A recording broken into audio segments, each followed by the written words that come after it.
안녕하세요. 반갑습니다. 비트코인 뉴스 팡입니다. 자, 금일 뉴스 전해드리기 전에 좋아요와 구독 그리고 알림 설정 해주시면 정말 감사하겠습니다. 여러분들의 응원으로 매일 좋은 뉴스들, 유익한 소식들 바로바로 전해드릴 수가 있습니다. 자, 시작해 보도록 하겠습니다. 먼저 비트코인 비트코인은 아니고요. 벡트 소식인데요. 벡트의 CEO가 비트코인 거래를 위해 벡트가 해결하고자 하는 목표에 대해서 이야기를 했는데, 그 내용이 무엇인지, 그리고 벡트라는 거는 우리 뉴욕 증권거래소를 소유하고 있는 ICE에서 새롭게 런칭한 이제 플랫폼이고요. 암호화폐 전용 플랫폼이고, 이게 이제 스타벅스랑 뭐 마이크로소프트 들어가 있고 굉장히 유명한 업체들이 많이 들어가 있어서 벡트가 굉장히 유명해졌습니다. 11월 출시를 앞두고 있는데 여기에 어떤 내용들이 들어가 있는지 조금 자세히 살펴보도록 하고요. 두 번째는 우크라이나 의회 암호화폐 자산세 요율 5% 제시 합법거래 활성화 목적이라고 합니다.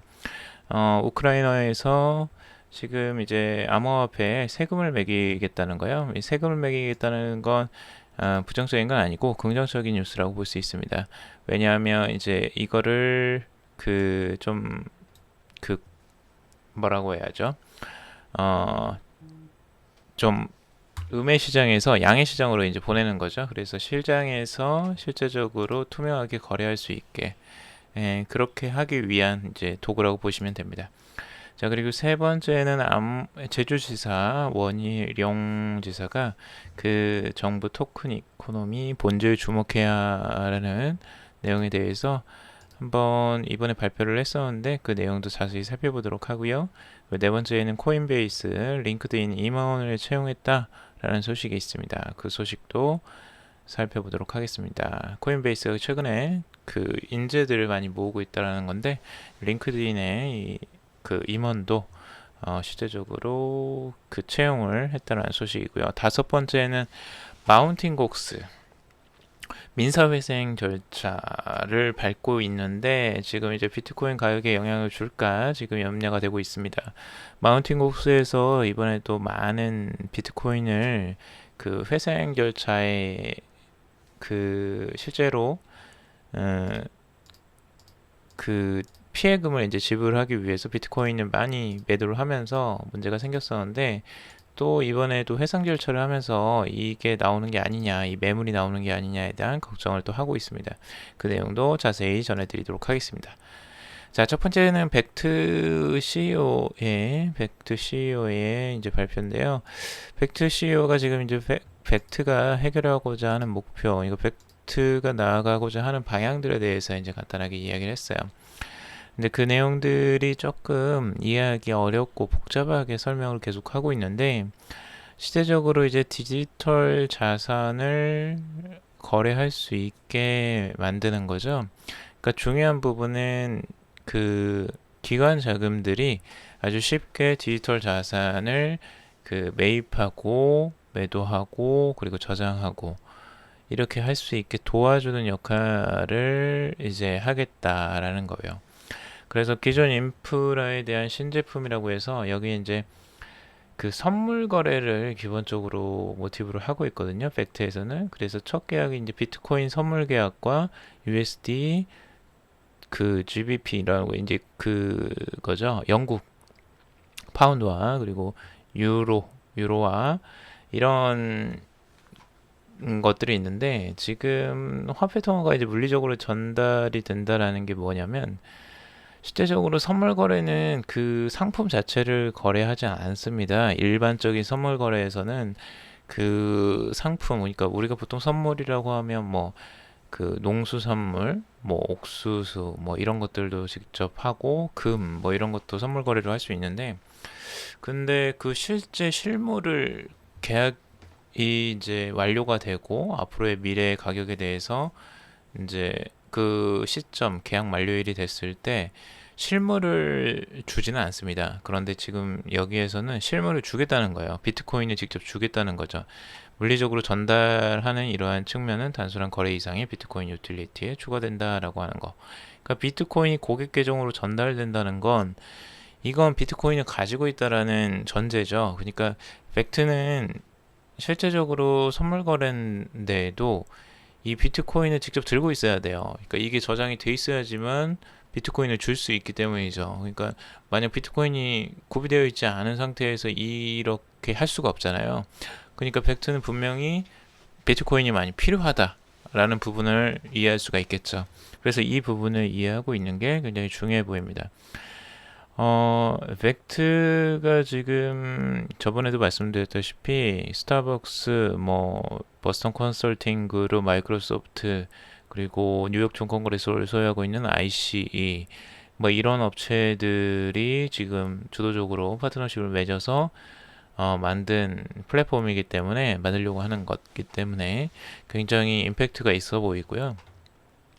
여기다가 이런 계약들, 이제 선물 계약이 비트코인이 직접적으로 거래가 되게 만드는, 전달이 되게 만든다는 건 되게 중요한 요소라고 보여집니다. 그래서 이 부분이 아무래도 이제 그 규제에 대해서 조금 그런 부분을 좀 넘어가는 용도로 또 사용되지 않을까라는 생각도 듭니다. 그리고 실제 시장 무결성, 그리고 자산 보안에 대해서 이런 것도 지금 하고 있는데, 지금 중요한 부분은 거래, 청산, 그리고 창고 기반 시설이라고 하는데, 이건 그냥 창고가 아니고 비트코인을 저장하는 거겠죠. 그래서 그 저장하는 수탁 서비스들에 대해서 이야기를 하는 것으로 보여집니다.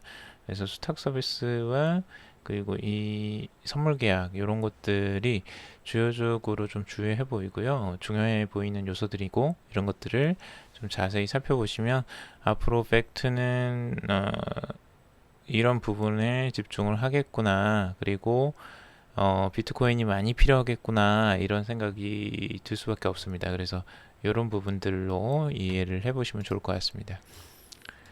자, 그리고 두 번째 소식은 우크라이나 소식인데요. 우크라이나가 최근에 뭐 암호화폐 관련해서 많은 투자를 하고 있고, 규제를 좀 이제 어, 만들고 있습니다. 그러니까 규제를 만든다는 거는 나쁜 의미는 아니고, 여기서 이제 세금을 부과한다라는 건데, 합법화하겠다는 거죠. 암호화폐가 지금 법적인 부분이 없기 때문에 이걸 합법화해서 실제적으로 과세도 하고, 그리고 보유하는 것에 대해서 이러면 이제 거래 자체가 일반 시장에서 이용될 수 있게, 그러니까 불법 거래로 이용되는 게 아니고 합법적으로 이제 시장에서 유통될 수 있게, 그리고 그 유통을 통해서 세금을 걷고 이제 국가 재정에도 도움이 되겠죠. 그래서 그런 부분들을 노리고 있는 것 같아요. 우크라이나에서는 실제적으로 우크라이나는 전 세계적으로 아직 이제 GDP가 전체적으로 이제 그 1인당 7,000달러, 7,422달러 정도 되는데요.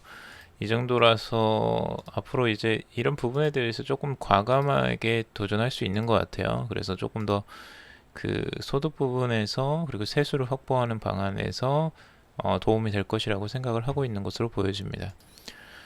지금 앞으로 이제 이걸 통해서 세수로 더 확보될 수 있는, 그러니까 우크라이나는 원래 이제 채굴량 1위를 기록했던 GHC가 우크라이나에서 활동을 한 바 있었고, 실제로 우크라이나가 이제 암호화폐와 관련이 있었습니다. 근데 그 부분을 이제 놓치고 나서 지금 후회를 하고 이걸 좀 빨리 추진을 하는 것 같아요. 그래서 우리나라도 이런 부분들을 미리 좀 알고 미리 선제 대응을 좀 했으면 좋겠습니다. 나중에 이제 시간 지나서 이걸 다시 하려고 하면 좀 늦을 것 같고요. 자, 그리고 원희룡 지사, 제주지사 원희룡 지사님이 지금 이제 이번에 블록체인 서울 2018에서 네거티브 규제 적용해야라는 주제로 이야기를 하고 있습니다.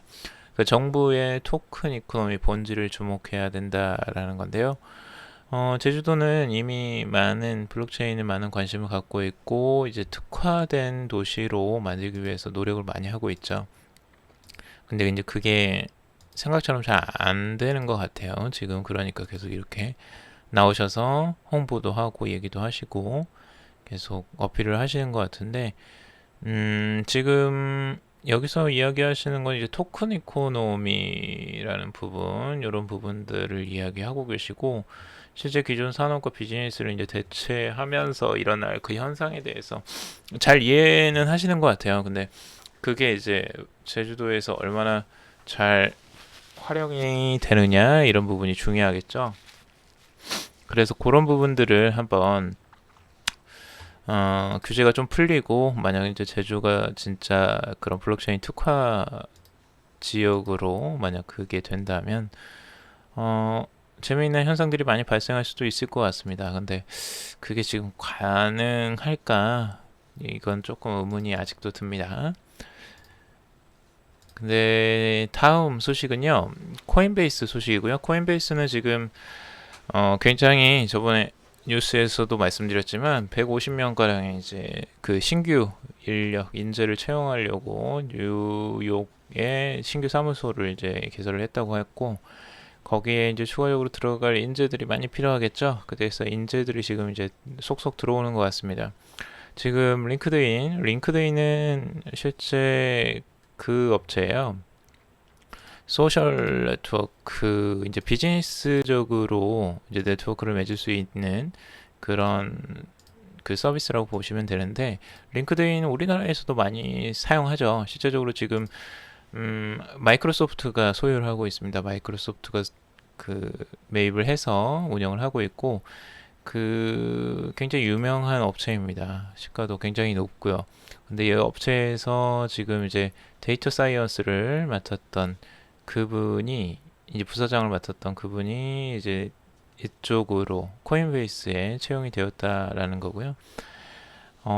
데이터 사이언스는 굉장히 중요한 요소죠. 그래서 앞으로 데이터 치프라고 하는데, 뉴 데이터 치프라고 여기에서 나오는데, 앞으로 데이터는 굉장히 중요하게 4차 산업혁명에서는 가장 중요한 요소로 일컬어집니다. 우리가 이제 에너지와 같은 아주 중요 자원으로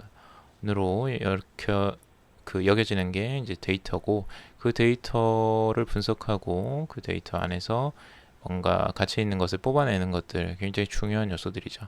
그래서 그걸 전문적으로 하시는 분이 이제 코인베이스에 들어왔다라는 거고, 코인베이스도 그런 것들을 굉장히 잘 하는 것 같아요. 이런 부분들이. 그래서 앞으로 코인베이스의 행보도 한번 주목해 볼 만한 것 같습니다.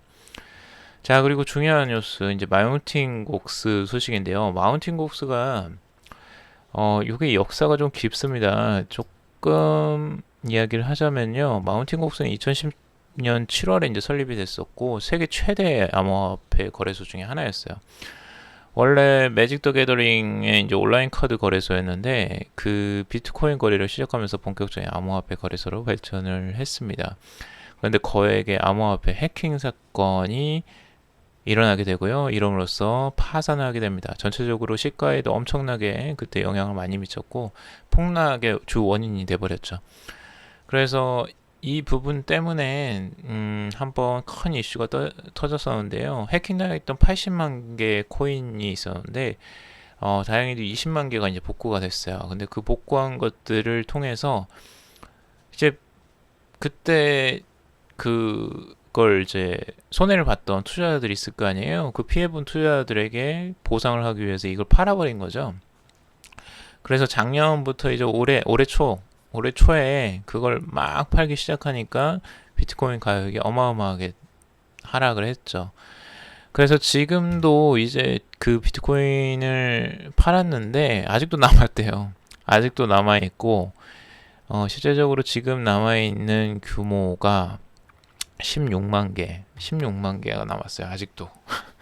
어마어마하죠. 지금. 그러니까 20만 개를 회복해서 그럼 4만 개 판 거죠. 그러니까 16만 개의 현재 가치는 지금 10억 3천만 달러. 10억 3천만 달러입니다. 어마어마합니다. 이거 1조 원이 넘는 건데, 이 금액들이 이제 보상으로 이루어질 거라고 해요. 이게 지금 마운트 고스가 온라인 파산 신청 서류를 발표를 했고, 이제 채무자들은 10월 2일까지 손실에 대한 배상 청구를 이제 제출을 하면 되고요. 언제까지 이거를 지급기한은 아직 미정인데, 근데 이제 아무튼 지급은 해야 되겠죠. 그래서 비트코인으로 이제 지급을 한다면, 만약 이게 매물로 나올 가능성을 크게 염려를 하고 있는 것 같아요. 시장에서는 지금. 그래서 이게 자금이 이게 한두 푼이 아니기 때문에 16만 개라서 이걸 많이 우려를 하고 있고요. 근데 이제 이걸 받는 분들은 좋아하시겠죠. 실제적으로. 왜 좋아하냐? 이게 그 지금 해킹을 당한 시점이 몇 년 전이거든요. 그래서 이게 2014년에 해킹이 나와 있으니까 그때 가격으로 따지자면 지금 한 100배 정도 될 거예요. 그래서 100배가 넘는 수익이 났으니까 암호화폐 그 지금 그 잃어버린 걸 빼더라도 수익률이 훨씬 더 높죠. 그러니까 아마 이제 고마워하는 사람도 있다고 해요. 실제적으로 그거를 그 해킹당해서 묶어 놓을 수 있었으니까. 그래서 참 행운아들이죠. 오히려 그때는 굉장히 기분이 안 좋았겠지만 지금은 오히려 행운아가 되어버렸습니다.